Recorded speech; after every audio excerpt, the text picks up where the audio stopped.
Okay, what has this budget got for prices? What can we expect next year? We've all got, hopefully, salary increases expected. Is it all going to be wiped out with inflation next year? Are food prices going to go up? Anything in this budget for oil?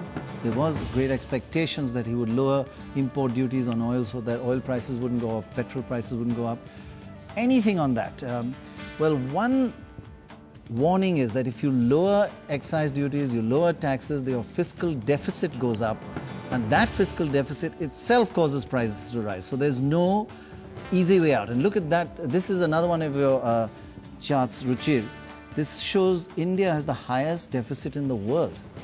Yeah, this is the cyclically adjusted fiscal deficit. So I think that you have to, that's the caveat here, which is that in the US, etc., the deficit's much higher, but that's because of cyclical reasons as well. The cyclically adjusted fiscal deficit. We will take your deficit. word for it, cyclically. That's generally a caveat for when your figures are wrong, but still. No, when you say 10%, that's center, which is around, you heard about 5%, and states together. That's right.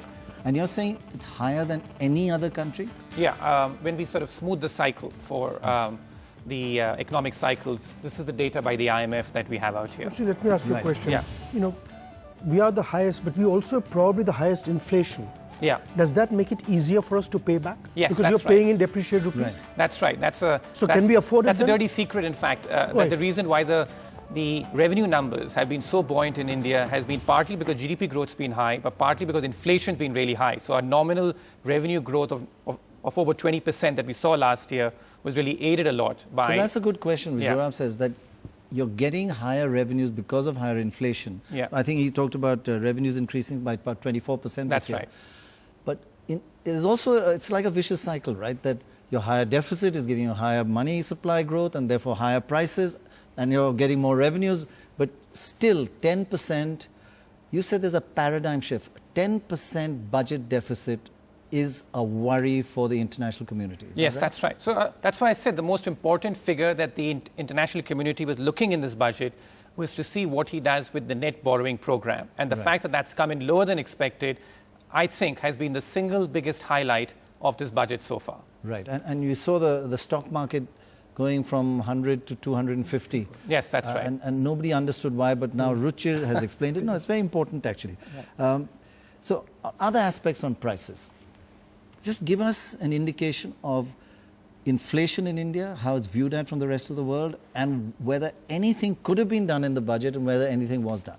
Well, one thing that in the budget that he did not do, which I think some people were expecting, was some increase in excise duties or on autos or on cigarettes, some price increases to come through. That's not there in this budget at all. So I think that he's probably mindful of the fact that if we increase those taxes, they'll be passed on to the consumer and it may lead to higher inflation. So that's something which was sort of expected in this budget, but it's not happened in this budget. Now, is that a disappointment or a welcome thing that he didn't increase excise duties? Well, I think it's a welcome thing so far, because one thing which he has done in this budget is that his expenditure increases are much less than what people were expecting.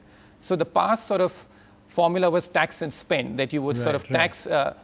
increase taxes a bit, you would spend a lot more, and you would think that increasing taxes didn't have any real consequences because inflation was not a problem and growth was very strong. This time he's not done that, and he's focused on keeping expenditure. So he hasn't just raised taxes and raised expenditure. That's right. You're saying, and we will come to that, the welfare state side, where you're saying the amount that people expected him to spend on social welfare schemes is not as high. He has increased it by 18%, 17% overall. Yes. But people expected more. Exactly. But the total expenditure increase that he's announced has been just over 13%. And I think that he's probably budgeting which is just accounting for inflation, actually. Exactly. He's probably budgeting for a nominal GDP increase, which is not announced explicitly in these numbers, of around 17, 18% or something. So that's why he's getting a much lower fiscal deficit. Right. And the revenue loss that he announced from the tax measures is also pretty modest at about 10, 11,000 crores. So I think that's how the arithmetic is working here.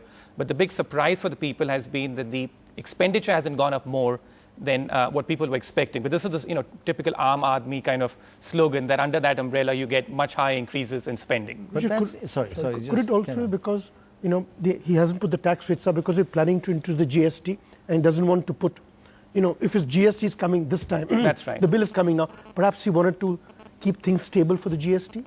That's true, but I also feel that things like autos and cigarettes, etc., that he tempting. Exactly, That's the word. Like it's tempting to sort of pass those increases out. So another positive, one is that the world will be relieved, and the stock market certainly is relieved. I can't see how much it's up right now, but it's up. It's up about 414 points. 414 points. Right. Very positive. And the single main reason is that government borrowing is less than expected.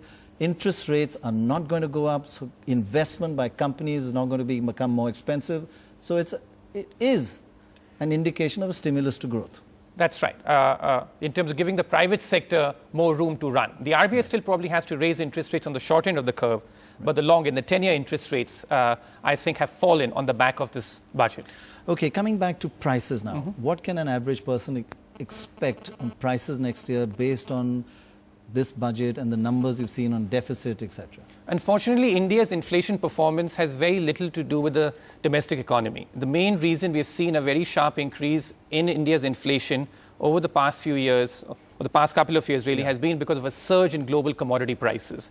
And this took place... commodity prices, explain which kind of commodities?